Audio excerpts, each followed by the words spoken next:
U.S. Navy history arriving. Welcome to the U.S. Navy History Podcast. I am Dale, and I am joined as always by my XO, Steven. Ahoy there.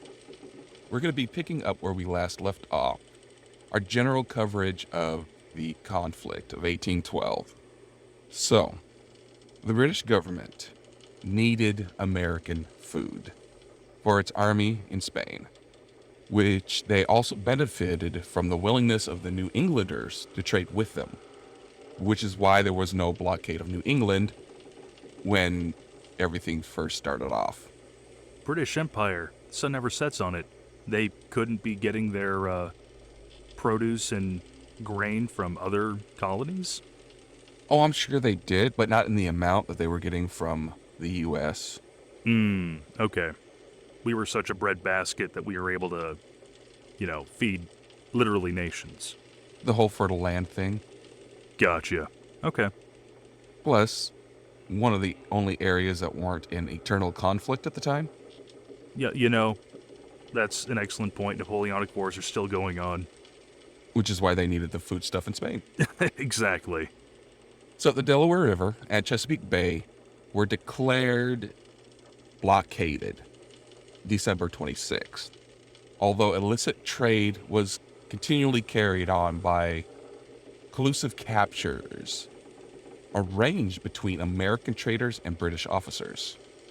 American ships were fraudulently transferred to neutral flags, and then the U.S. government was eventually driven to issue orders to stop this illegal trading, which, put a further strain on the commerce of the new country.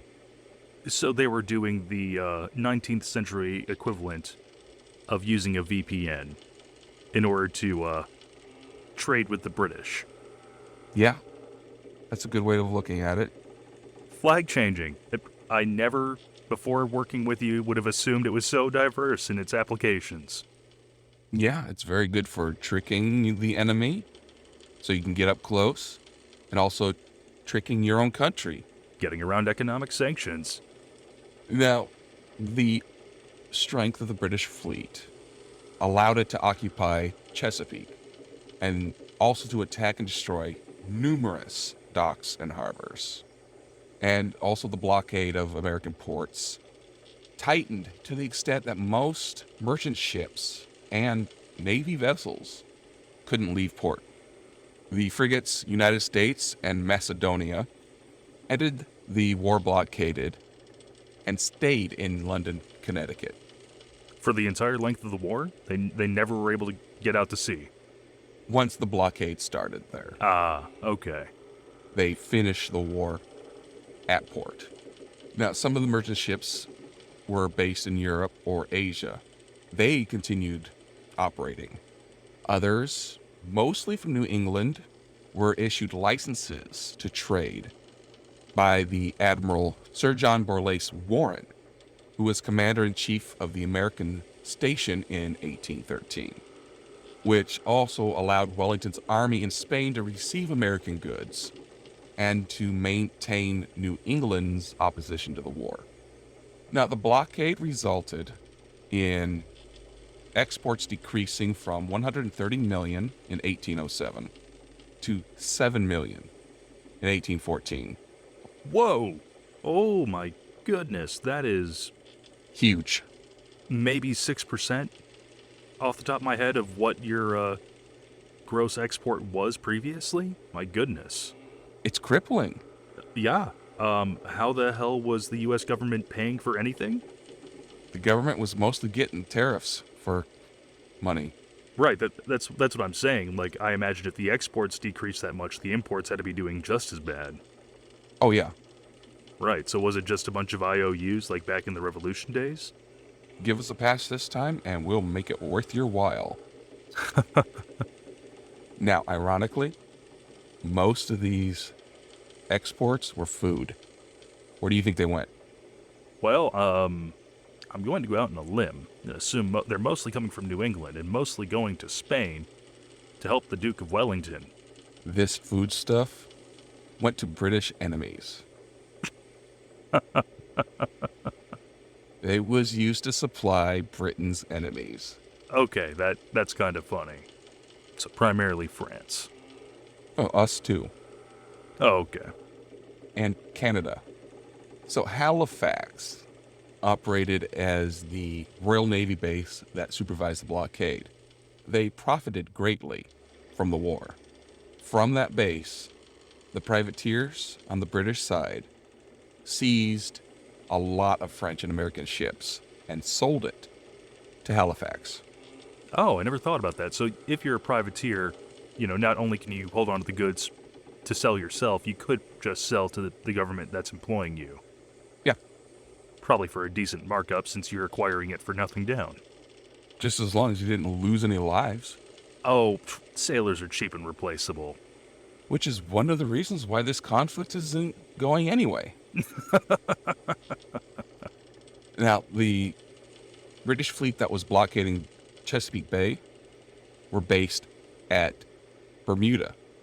They received increasing numbers of enslaved black Americans during 1813. They were welcomed by Royal Navy officers holding anti-slavery sentiments and, by British government order, were treated as free persons when reaching British hands. Yeah, I was gonna say that would be a good thing, I'd imagine, actually, because I'm not sure across all the colonies, but the UK at least outlawed slavery, I think, before 1810. Yeah, no, this was one of the few things that the British government did good During this conflict. up until, this time in history, I would say. Yeah, that's Every government has a lot of skeletons in the closets of history. But this is a good thing that they did. I will applaud Yeah. the British government for this. In 1814, the next year, the British government changed from a policy of passively accepting these refugees to actively encouraging slaves to immigrate. It was not perfect, but it was implemented by Admiral Alexander Cochrane's proclamation of April 2nd, 1814. It offered freedom to slaves reaching British lines or ships. It was similar to the Crown's offers of freedom to slaves during the Revolutionary War. Pretty much, if you can reach us and you're willing to switch sides, we are happy to give you your freedom. Exactly. I'm sure southern states had a few things to say about that. They always do. We'll be getting into that conflict. In due time. In due time. Yeah, No reason to get to the incredibly depressing part just yet. right. That's still about 45 years out. Thousands of enslaved Americans went over to the British with their families during the 2 years from March 1813, a migration known as the Black Refugees. Then from May 1814, younger men volunteered and were recruited into a new Corps of Colonial Marines, initially based on occupied Tangier Island in the Chesapeake.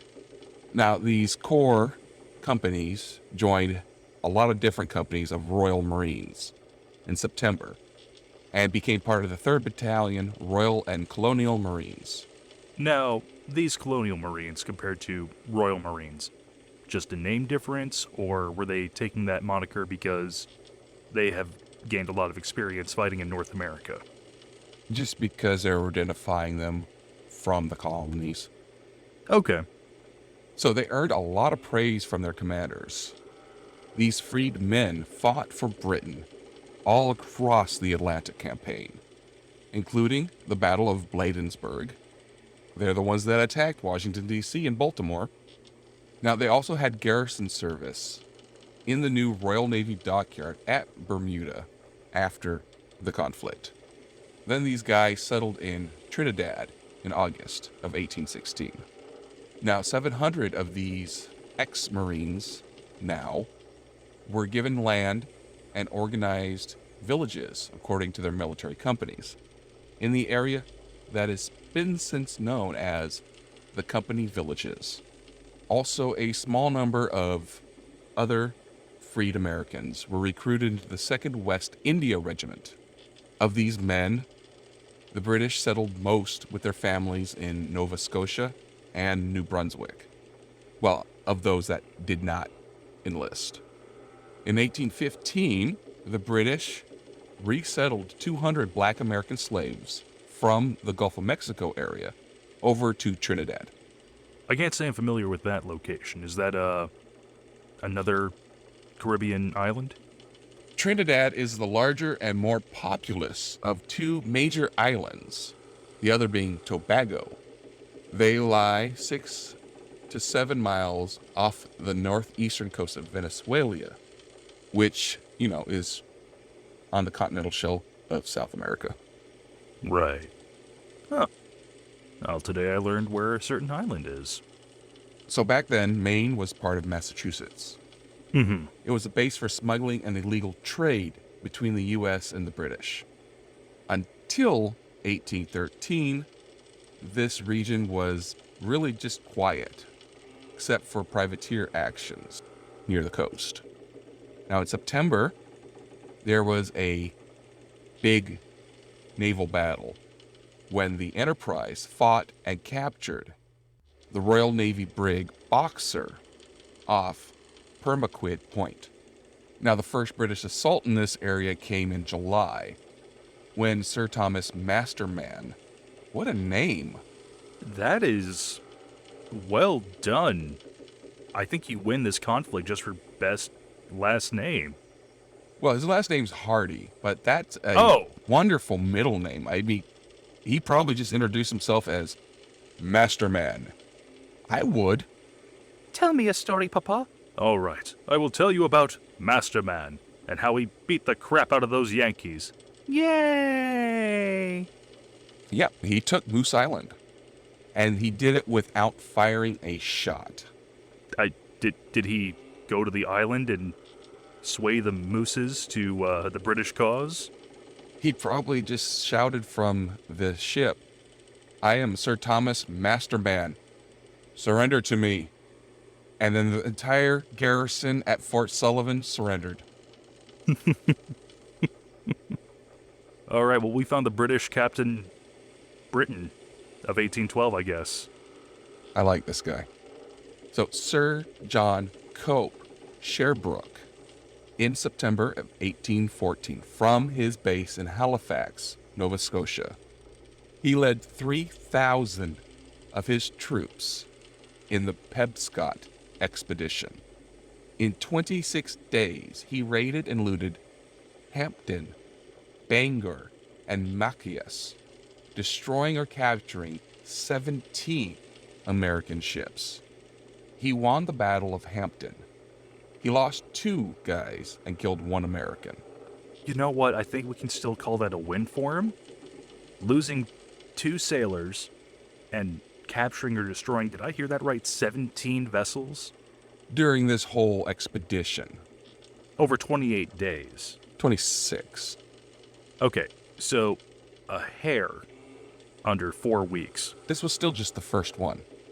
Jeez. But it's still a hair under 4 weeks, 17 ships, and you only lose 2 sailors. This is the first battle. Oh, we're still on the first. Okay, we're not even on. This isn't day 1 through 26. This is day 1. Probably around day 5, they still had to get there. You're not making his accomplishments sound less impressive. You're kind of making me want to start, grabbing a Union Jack and like, go UK, go UK. Well, still only losing 3 people in one battle, that's still pretty good. Yeah, no, I'm just saying, we got Captain Masterman and his Moose Brigade, and now we have a guy who is effectively doing a British equivalent on this to what the Japanese did in Pearl Harbor. If I'm understanding this right, he sailed into port, took out a lot of ships in that port. No, this is 17 ships during all of these battles together. Okay. Yeah, no, when they left this first one, they only destroyed... the retreating American forces destroyed the frigate Adams. Oh, I thought he only lost 2 guys. He lost a boat too? We did. Well, now I'm just getting more confused about who lost what. Okay. So the first one, which is Hampton, 3 people killed. 2 Brits, 1 American. Right. And lost the frigate Adams. The Americans did. Yes. Okay. And then the British occupied the town of Castine, which is the most eastern Maine area, and they kept it for the rest of the war. And then, the Treaty of Ghent returned it back to the U.S. afterwards. Right. The British left in 1815, and they took 10,750 pounds, which they took as tariff duties. This money was called the Castine Fund, and was used to establish Dalhousie University in Halifax. Well, I guess, what's the school mascot? Bratz? Barbie? Or, Masterman? Oh, definitely Masterman. Excellent choice, Dalhousie. Dressed in a Barbie dress. Of course, because Masterman is confident enough to pull it off. Now, Chesapeake Bay was a strategic location, which was also near the Americans' capital, so it made it a beautiful target for the British. So in March of 1813, a squadron under Rear Admiral George Cockburn blockaded the bay and started raiding towns along the bay from Norfolk to Havre de Grace. On July 4th of 1813, Joshua Barney, who is a Revolutionary War naval hero, convinced the Navy Department to build the Chesapeake Bay Flotilla, a squadron of 20 barges to defend Chesapeake Bay. Launched in April, the squadron was quickly cornered in the Patuxent River, and they were successful in harassing the Royal Navy. They were really just powerless to stop the British campaign, which led to the burning of Washington. Now, I'm sure we'll go into that series of military maneuvers of the Chesapeake Bay Squadron versus Cockburn at a later episode. But do you think the main problem with that came down to the barges just not being the speediest or most maneuverable compared to proper ships? More than likely. Without having actually looked into it yet, I would say that if the British had normal sloops and frigates and things of that nature, and the only thing we had was barges, yeah, they would be... Effectively a raft with a cannon? It would be a lot less maneuverable. They would not have the armament or the shot capacity to just do much against ships of the line. So this expedition, led by Cockburn and General Robert Ross, was carried out between August 19th and 29th, 10-day period in 1814, and as the result of the hardened British policy of 1814. So as part of this, General Warren had been replaced as commander-in-chief by Alexander Cochrane, with reinforcements and orders to force the Americans into a favorable peace.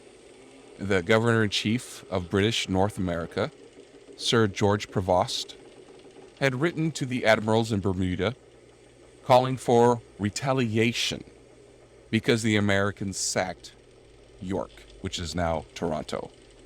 A force of 2,500 soldiers under General Ross had arrived in Bermuda aboard HMS Royal Oak, 3 other frigates, 3 sloops, and 10 smaller vessels.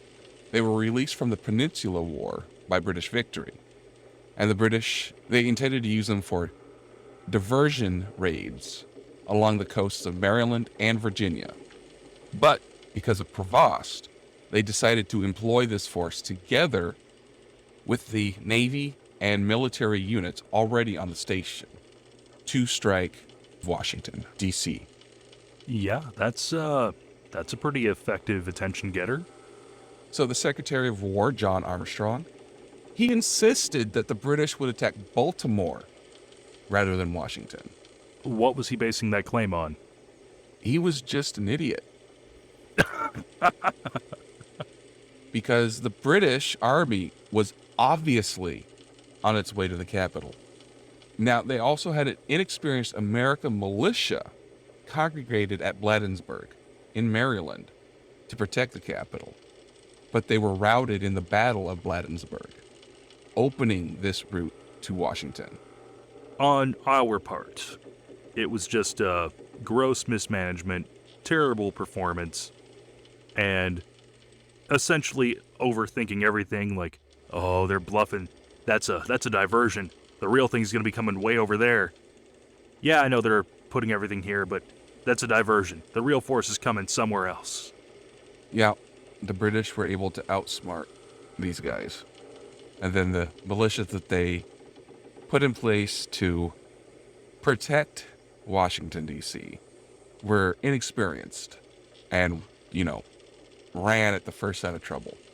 So Dolly Madison saved valuables from the presidential mansion, while the president, James Madison, was forced to flee to Virginia.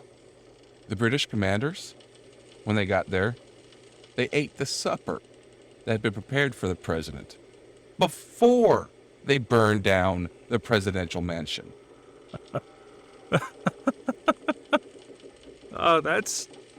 Waste not, want not, for one. So respect for that. That's just such wonderful shade. It was less waste not, want not, and more screw you guys. We're taking your stuff. Yeah. Oh, how splendid. You had your servants prepare a meal for us. Well, it would be rude of us not to partake before burning your home down. Well, I would have preferred my steak a little rarer, but adequate. So as you can imagine, morale was reduced to an all-time low. Yeah. The British, these guys viewed their actions as retaliation for destructive American raids into Canada, most notably the burning of York. Now later, the same evening as this happened, a huge storm swept into D.C., sending a few tornadoes into the city, which caused more damage, but it also extinguished the fires. Yay! Go tornadoes. Yeah, we did it, Mother Nature. We saved DC. By destroying other parts of it. Yeah, what's left? The swamp, of course. The naval yards, as I mentioned before, were also set afire That makes sense. at the direction of U.S. officials. But what? They wanted to prevent the capture of naval ships and supplies. I get that. I'm following you here. Crazy thought. It's the army that's attacking. I'm sure you can round up a skeleton crew to take those ships half a mile away from shore. Here's the thing, though. The British left right after the storm. Folks, you can't see it. I'm face-palming. So they destroyed Washington's public buildings, including the president's mansion, the treasury. The British Army then moved to capture Baltimore. It was a busy port and a key base for American privateers. And even though Maine was part of Massachusetts, right? Yeah. This was not one that the pro-British smugglers would be using. No, this is an American privateer port. Okay. And to circle back real fast, I often hear an anecdote that the commanding officers of the British force actually gave orders to their men not to burn down, like the Marine barracks or something, because they felt the Marines had conducted themselves honorably in a previous engagement or something. Any truth to that, or is that just a feel-good anecdote about military honor? So, it is said that while the 6,500 militia retreated, just left, 420 U.S. Marines, which included 120 Marines and 360 sailors, Okay. did not receive orders from General Winder to retreat from the battlefield. So this force of 420 stayed and attempted to fight off the entire British army. Outnumbered 5-1, at least. In hellish hand-to-hand combat, fists and cutlasses. They made their stand for 2 hours. That's impressive. These 420 men held the line long enough to allow Congress, the president, his wife, and for them to take many of the White House's most treasured artifacts with them. So, one of the few buildings that were spared was the Commandant of the Marine Corps' house. The reason for this, and this is all legend, is that the British were impressed by the Marines' performance at the Battle of Bladensburg, and thus spared it out of respect. We don't know for sure if it's, military honor, mutual respect, or if it was, hey, is that a tornado? Okay, let's book it. Well, some historians do say that it is likely that it was just overlooked in the chaos of an entire city burning. So, it is confirmed it didn't burn, but we don't exactly know whether that was intentional or not. Either it's out of respect, or they just missed it. I mean, either way, I'm sure the Commandant was happy. If he survived. If he survived. So, Baltimore? Yeah, Baltimore. So that battle began when the British landed at North Point, which they were met by the American militia.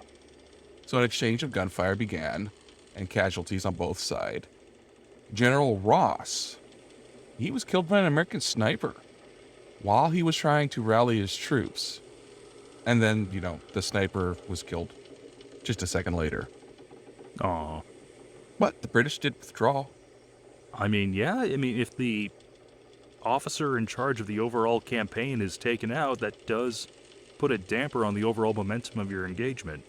Unless he wasn't liked. I do suppose that would complicate, troops feeling conflicted about staying or withdrawing, yeah. Now, the British, they also attempted to attack Baltimore by sea on the 13th. But they were unable to reduce Fort McHenry to rubble at the entrance of the harbor. I mean, this battle of Fort McHenry was really no battle at all. Now, the British guns, they had a range on the American guns, and they stood out of the U.S. range.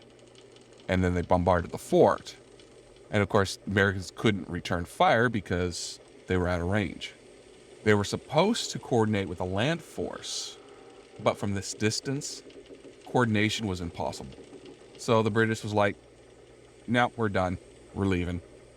So Baltimore did the lights out thing, where they extinguished all the light in the evening.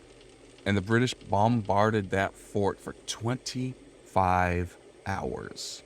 The only light that was being given off were the exploding shells over that fort, illuminating the flag that was still flying over the fort. This is where Francis Scott Key wrote the Star-Spangled Banner. None of these actions of the Chesapeake campaign were deemed worthy enough to the British for a British Army medal clasp. But participants in the attack in Washington were paid prize money by the War Office. So they didn't get any medals, but they got cash. And at the end of the day, I think they're happy with that.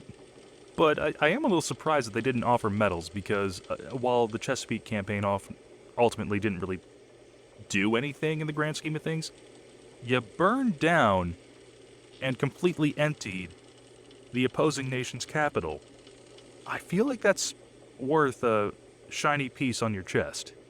No, the only time the clasps were offered was for Fort Detroit, Chattanooga, and Chrysler's Farm.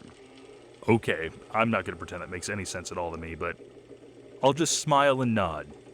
But in addition, prize money arising from the booty captured by the expedition in the River Patuxent at Fort Washington and Alexandria was paid in November 1817. 3 companies of Marines received these payments. Do we know how much it was? We do. A first-class share was worth 183 pounds.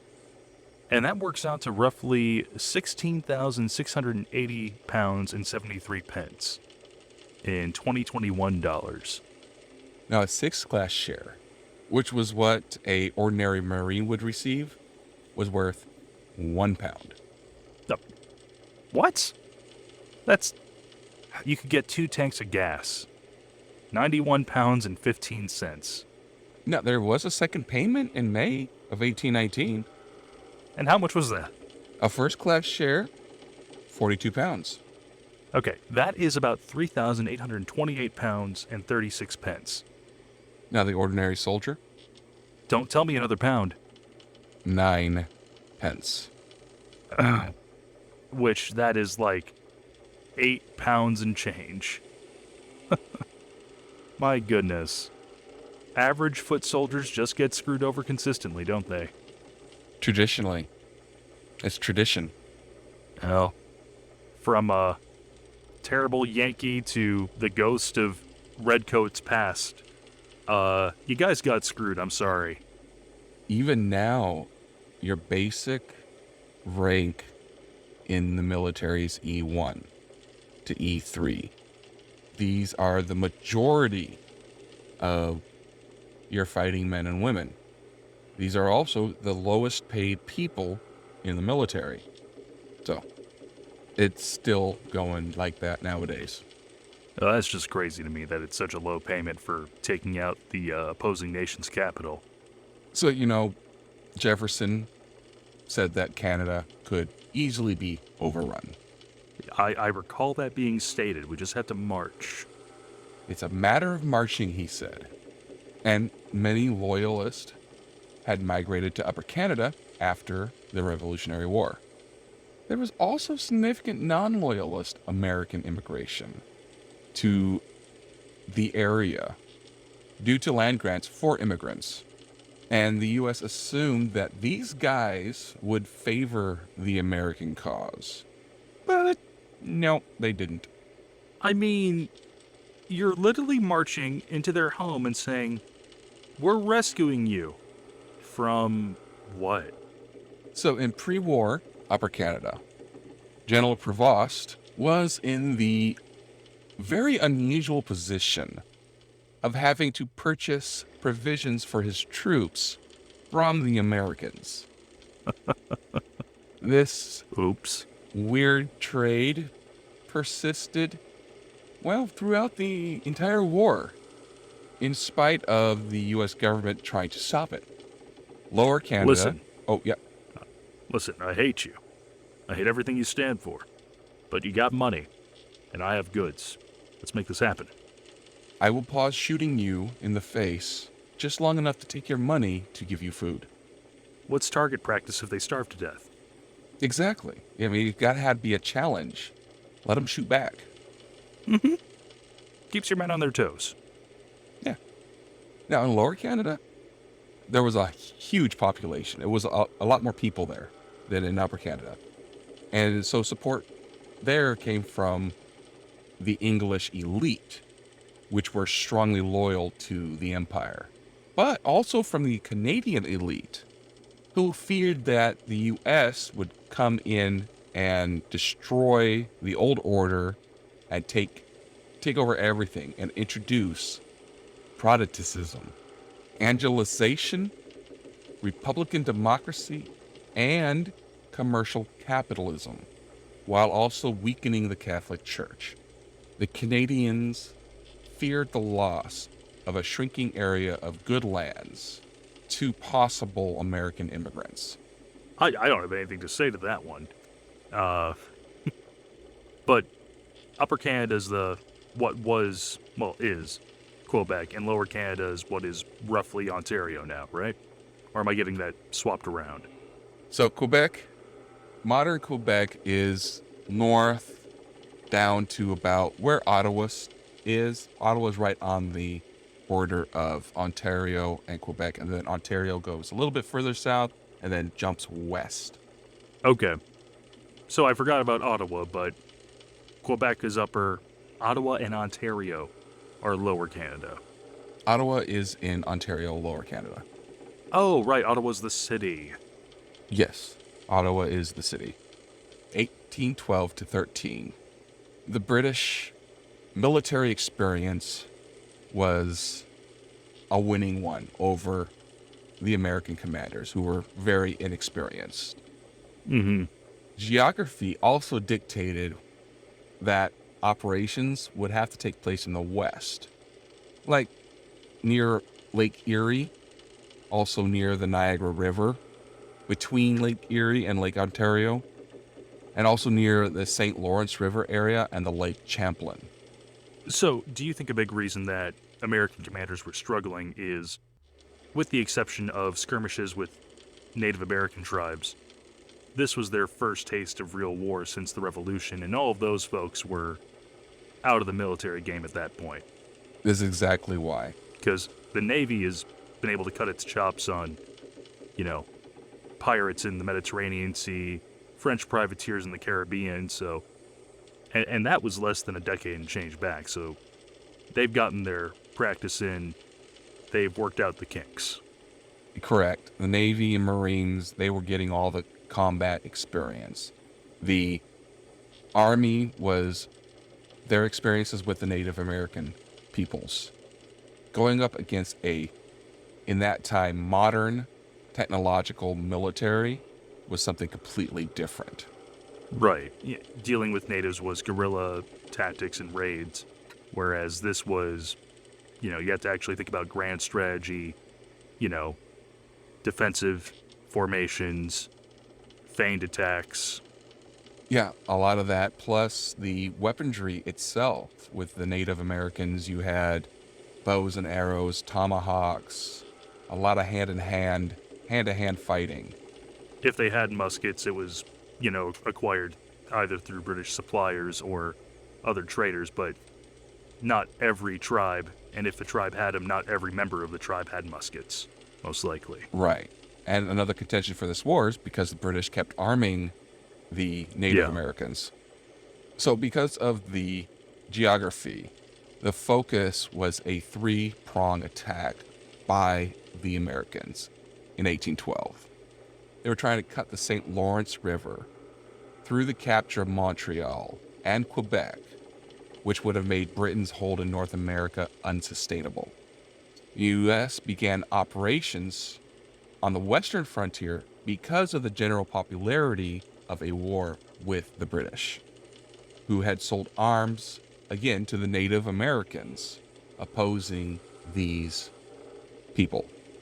Now, the British scored an important early success when their detachment at St. Joseph Island on Lake Huron learned of the war declaration before the American garrison at the trading post at Manitowoc Island in Michigan.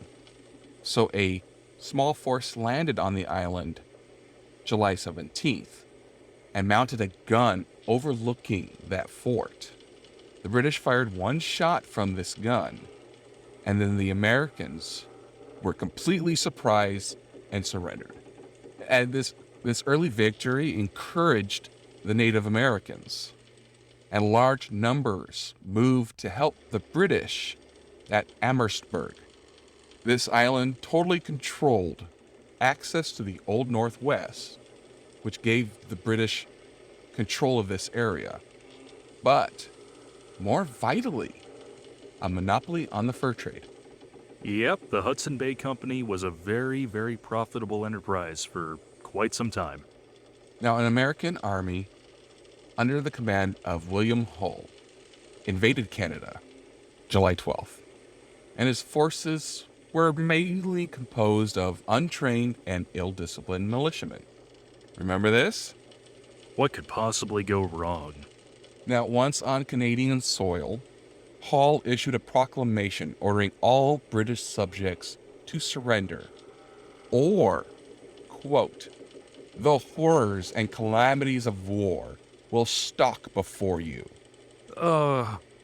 You're doing a really, really bad job of making us look like the good guys here, man. It gets worse. Oh no. Oh no. He also threatened to kill any British prisoner caught fighting alongside a Native American. I sincerely cannot wait to hear the details of his self-inflicted demise, frankly. Yeah, this proclamation, it helped stiffen the resistance to American attacks. This is why you put points in persuasion and intimidation, folks. If you just go intimidation, it doesn't always work. Yeah, but intimidation's a lot more fun. If you're a murder hobo. No, you just gotta be big. You don't have to murder to be intimidating. No, but you have to be able to back it up. That's And this guy clearly cannot. Well, he didn't take any artillery, that's for sure. And he was also very badly supplied. He had to fight just to maintain his own lines of communications. So a senior British officer in Upper Canada, Major General Isaac Brock, felt that he should take measures to calm the settler population in Canada, and also to convince the Aboriginals to defend the region, that Britain was strong. So he moved rapidly to Amherstburg with reinforcements and immediately decided to attack Detroit. So Hull, who we already hate, feared that the British possessed superior numbers and that the Indians attached to Brock's force would commit massacres if fighting began. So he surrendered Detroit without a fight. And I'm assuming back then Detroit wasn't as... They didn't quite have the reputation it has now. So that would be a bad move, generally. Elaborate? Oh, isn't the running joke with Detroit urban violence the city? I mean, I don't know. I've never lived in Michigan, so maybe it's a Wisconsin thing to make fun of Detroit the same way it is we make fun of Illinois. no, Detroit has a stigma of violence and things of that nature. RoboCop, for instance, that's where he was based out of. Right. When I visited Detroit many times, I've been through there many times, I didn't see, futuristic killing machines. What do you know? More Hollywood lies. So, knowing, quote unquote, knowing British instigated indigenous attacks at other locations, Hull ordered the evacuation of all the inhabitants of Fort Dearborn, which was in Chicago, to Fort Wayne. What authority does he have to be doing this? Like, I understand he's an officer in the military, but, like, the local civilian government, I should say, the local civilian government, like your mayors, your magistrates, your governors, or lieutenant governors if it was still a territory, couldn't say, like, hey, everyone, hold up a minute. You're who? From where in the Army? Okay, cool. We have never heard of you, and I didn't get any sort of communication from Washington saying that I should be listening to you. Oh, he's not doing anything with the civilians. He evacuated the fort. That's military property. Oh, okay. Yeah, it was just in Chicago.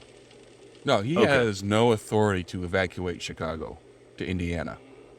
Okay, I thought you were saying he said everyone in Chicago, get out of here. No, just in Fort Dearborn.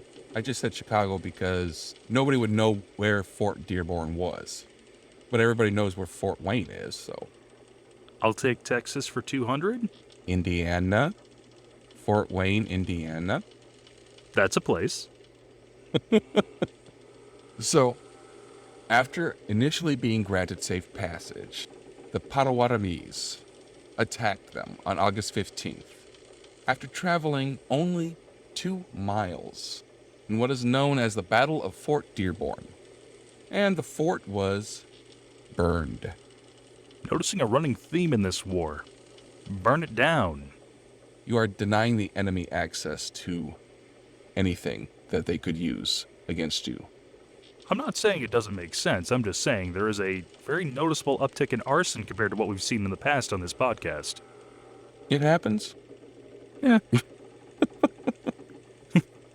So Brock promptly transferred himself to the eastern end of Lake Erie, where General Stephen Van Rensselaer was attempting a second invasion. An armistice prevented Brock from invading American territory. But when it ended, the Americans attempted an attack across the Niagara River on October 13th and were dealt a crushing defeat at Queenston Heights. Now, Brock was killed during the battle, and while the professionalism of the American forces would have proved by the end of the war, the British leadership suffered immensely after Brock died. A final attempt in 1812 by General Henry Dearborn to advance north from Lake Champlain failed when his militia refused to advance beyond American territory. So his militia was like, no, that's Canada, we ain't going. Yeah, I recall you saying when we started this whole thing, a big problem because the Army was relying a lot on militia troops early on in this war. Yep. Once they were out of their own state, they were like, yeah, not my state, not my problem, my man. But you literally volunteered to help with this. Yeah, with my state. Exactly. So this is where we're going to leave off for today. Thank you guys for joining us. If you would like to contact us, you can do so at usnavyhistorypodcast@gmail.com. Stephen, is there anything you would like to say before we go? Yes. Please leave some reviews. 5 stars is preferred, but we honestly value your honesty on whatever podcast app you choose to listen to us on. We would love to hear your feedback, and if you'd like, we can even read it on the air. We don't pay for advertising, so word of mouth and your reviews is how we get out there. All right, and while Stephen goes and changes out all the batteries in the sound-powered phones, we will see you guys next week. Now, wait, are these Ds? Triple A's? What do you mean I have to go to the shore of AAA to replace these?